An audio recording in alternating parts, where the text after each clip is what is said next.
One of the nice things about going last is a lot of what I might say has already been said, so if we get running a little bit behind, I can skip over some stuff. When AMSAT was first formed, it was founded as an educational organization, and it's part of our mission and our vision. And it's really nothing new that we are trying to promote education, space education particularly. We want to work in partnership with the government and educational institutions, not only colleges and universities, but also high schools and elementary schools. Our vision is to deploy satellite systems with the goal of providing wide area coverage, etc., and to develop in cooperation with the educational community. And this is kind of getting into our college and university connections. Okay, why is it important to us? Well, it's quickly become critical for our ride in space. That's been mentioned a couple times already today. You know, we've outdone ourselves, and so now it's profitable to use satellite as a ballast, so we kind of lose that. There's a lot of educational tie-ins, K through 16, and perhaps even beyond. We talk about K through 12 STEM education being critical, but I'd like to point out that regardless of what we refer to, the standards that we're trying to meet, we've been doing this type of thing since we started. In fact, recently when we moved the AMSAT office, we found some really nice publications that were written back in 1975, which were referring to Oscar 6 and Oscar 7 as educational satellites. And it's really neat because when you're looking through the material, I'm thinking, oh, a lot of this stuff still applies, and maybe we need to go a step back, analogically speaking, maybe, and you know, take a look at that for some of our school outreach. And of course, our university CubeSat missions, we're looking for partners. If you're one of those people who would like to find a way to get your experiment in space, contact us, please. Of course, we have AMSAT Fox 1 and 2 and other things coming up here going. We believe that by an educational outreach, reaching more people, schools, colleges, youth, scouts, etc., we can raise awareness. By raising awareness, we can raise fundraising, we can raise membership, etc. So we think there's a nice residual effect from all of that as well. Some of the things we've done in the past, some of this has been mentioned before, but at Pacificon a couple years ago, we more or less sponsored an ARRS contact, and we had a lot of activities at the youth forum, etc. We had live portable satellite QSOs. We've done this with HamFest around the United States. I think in the last year we've done a whole lot more of that than what we had been in maybe the 2 or 3 years before that. So I think Drew's doing a good job of organizing, or not Drew, but Patrick's doing a good job of organizing that stuff in the field ops type of operation. We've been helping science fair expos and other school-related activities by getting materials in their hand, like our CubeSat simulators and some other activities. School outreach programs. 2 years in a row we've helped Chesapeake, Virginia by lending them our CubeSat, and they put on a real nice program. They've talked to STEM educators, and they've gotten it into a wide variety of activities as you might see listed here. Fox 1, we're trying to get the word out to schools and communities. We're trying to engage teachers and offer our assistance. We'd like them to kind of offer us some assistance back too. We've been doing a lot of learning from FunCube, and I'll talk a little bit about some of our partnerships here in a minute, but I need to say that Mark Spencer with the ARRL's Education Technology Program has just been absolutely instrumental in helping us decipher a lot of this stuff out. I told him the other day that I appreciate all the work he's doing because he's making me and the educational team and AMSAT look really, really good. This year at the ARRL Centennial, Barry mentioned that we're going to do the Thursday training sessions. In the AMSAT Forum, there'll be AMSAT contact demonstrations and the AMSAT contact, which I believe will be a go. You know, everything there is experimental. Also, more recently, just today even, I talked to a youth forum here. There were about 100 people there. Many of those were youth. Yesterday I got to talk to the instructional forum, so I got to talk to a lot of teachers about this. So I think we're beginning to generate some enthusiasm. We're beginning to generate some energy, etc., to help us out. Some immediate challenges: we need to communicate amongst ourselves. We need to communicate with our members, etc. Certainly. but we need people to write AMSAT journal articles. Journal at amsat.org will get you a response. The AMSAT News Service, which is a weekly service, I'm a weekly editor of that. My Director for Education, Joe Spire, is also one of the editors for that, so there's kind of an educational tie-in right there. AMSAT.org website, you know, if you get some web savvy, type there, you know, that stuff's there. We're trying to get more social media out. You've noticed I've done a lot of Facebooking. I've seen that Drew's done some Facebooking, Mark's done some Facebooking during Dayton, trying to get word out as to things about what's going on here.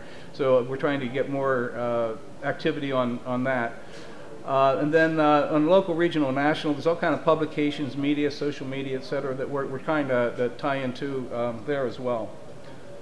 Of course, we need to start closer down. We need to communicate better and amongst ourselves with our departments and our membership. I started to mention that before, and kind of get the word out. I thought Jerry's presentation here was really excellent today on getting us up to speed on what Fox 1 is all about and how it operates. You know, I thought that was good. Reaching out to our children and our grandchildren. If we start real close to home, there's a special relationship between grandparents and children and their grandchildren, and I think we have a lot of older hams who do have grandchildren. You know, take them under your wings, put them in your lap. If you have teenage grandchildren, let them do the programming where you do all the soldering and everything, and teach them, and let them teach you. There's a lot to learn there. At the youth forum today, I learned an awful lot from the young people that were there, and a lot of the activities they did, although they weren't satellite related, were very close.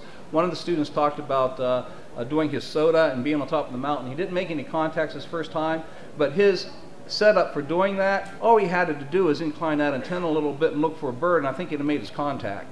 Okay, and that was brought to his attention. There was another student who seems to have all the tools that he needs to actually build a cube. I mean, this guy's a great tinker, and he's done some things with heart defibrillators, etc., like that, that just, you know, based on radio technology, is really kind of interesting. We're doing a lot more demos and displays at HamFest, conventions, club meetings.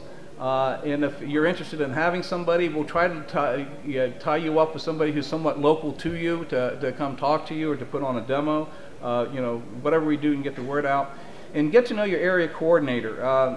Patrick Stoddard's here. See him in the booth or in the demo area and talk to him about that. If you're interested in being an area coordinator, if you want to find out, you know, who your area coordinator is or what's going on there.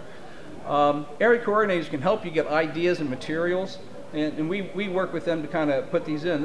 Pictured here are CubeSat simulator, there's a tracker simulator, there's some other things that Mark is going to talk about later that he's been developing from an educational standpoint that has a real practical application to members in general. We think we've gotten a good head start watching watching FunCube.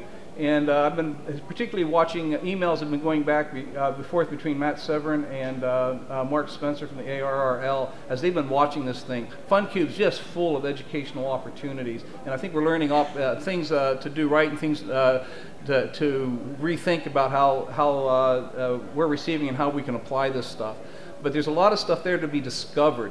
Okay, things that we don't think about when a satellite goes up. The spin rate on FunCube is one of those things. Why?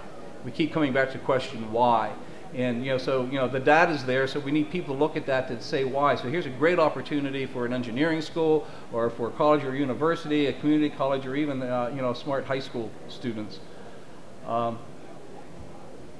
Academic partnerships, we already have them with Penn State, RIT, Virginia Tech, Vanderbilt, and we want to build some more. I want to talk a little bit about educational partnerships between AMSAT and I did this wrong here again, ARRL and NASA. Frank mentioned a little bit about this too.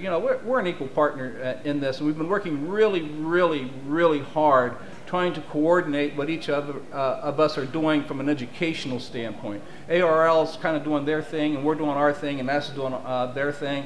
And we're talking with Tranisha from NASA and Deborah from ARRL, and we're trying to coordinate that a little bit more.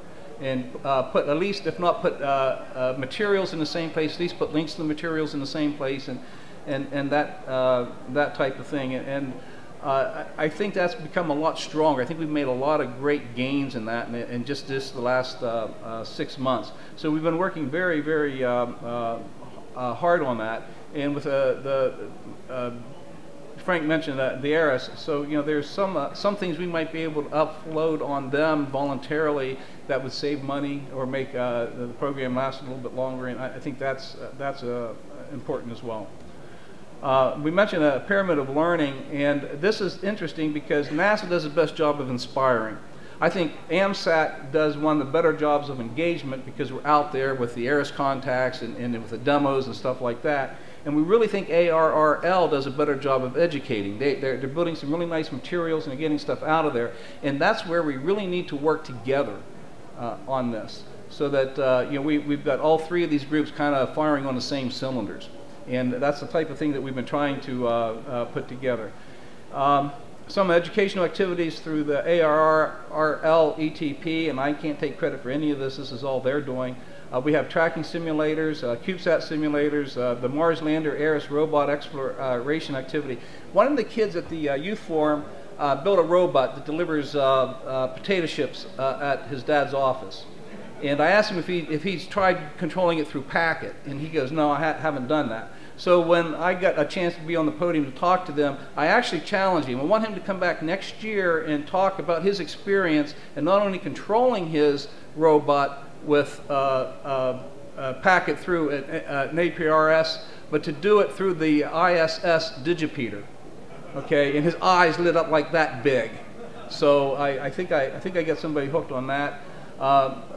Mark's created a FT817 SAT-CAT controller, the RAPS, the wobbler system, the maximum power point tracking. He has all of this on display in the educational booth, which is just a little way down from the AMSAT booth. So if you're in that area, there's no excuse not to go see this stuff. Mark's going to be up here in just a minute to do a little bit of it. This is a picture of some of the tools. That we have the tracker in the upper right, the CubeSat cube in the middle there. There's the Mars Lander rover, the PowerPoint, maximum PowerPoint tracker, the CAT controller, the wobbler experiment, and then of course what seems to be a very, very popular item in our booth is the RAPS rotator, and Mark's made an unbelievable leap in improvement on that if you go over to the ARRL booth.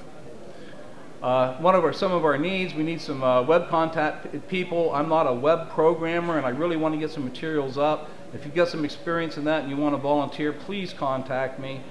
I'd like to come up with an archivist publicist. We have some really good ideas. One of the things we've been floating around is kind of come up with a pool of all the questions that have ever been asked in an ARRIS contact. Okay, and then we got a good repository of that, but we don't have a very good one for the answers. We're trying to sort that out because I think we can find a common ground. I think there's some really good educational value in there. And I think there's a lot of good PR if we could get some of that stuff published out there as well. Again, a web researcher to mine and collect data. There's a lot of data out there that we just don't know about. It's amazing what I've learned this year. Different resources people are using that I'd never heard of.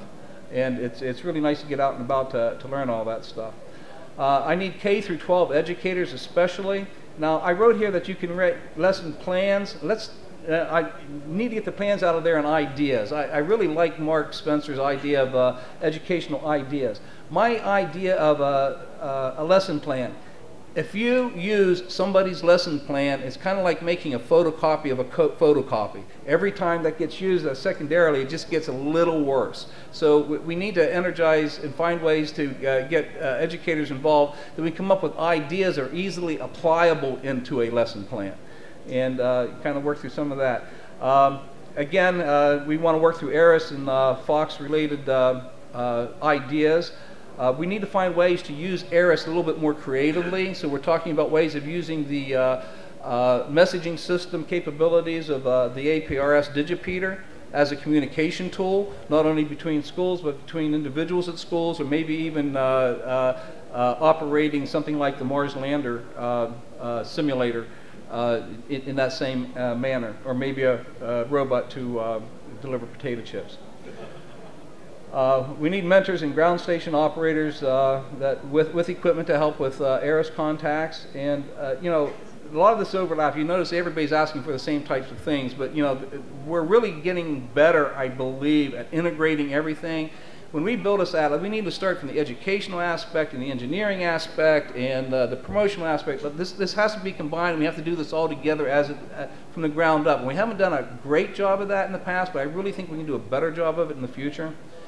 As we are developing some of the simulators, we'd like to get some in our hands so that we can actually lend them out to people. So, you know, if you're a good tinkerer and you're a builder, we'd like to talk to you about that as well.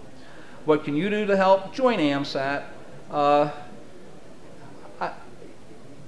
There wouldn't be any if we didn't stick to it. So, you know, if you have been a member, please renew. If you've been out for a while, please come back. If you haven't joined, please do. We need all the karma we can get, okay? And I think it starts with membership. Volunteer for a specific task. You can email me at KC8YLD. AMSAT.org. If I'm the wrong person for what you want to volunteer for, I will see that it gets in the hands of the right person. That's not a problem. Educators, we need your help in any number of different ways.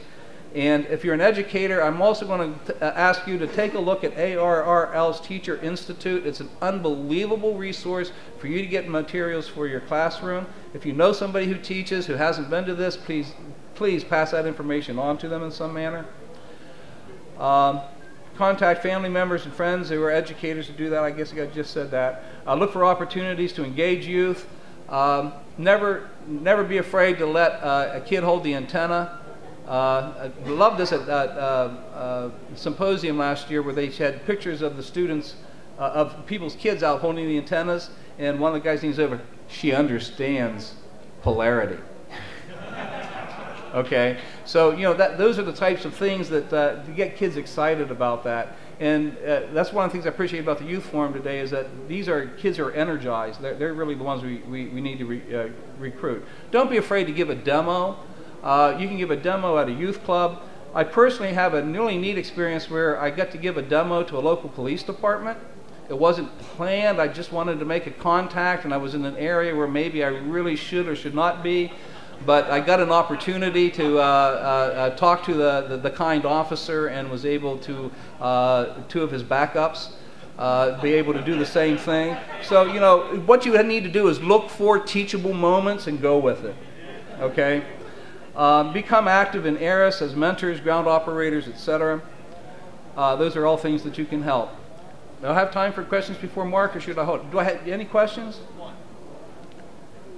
One question? Anybody have any answers? Okay. I'm going to turn it over to Mark. I hope he's here. Thank you.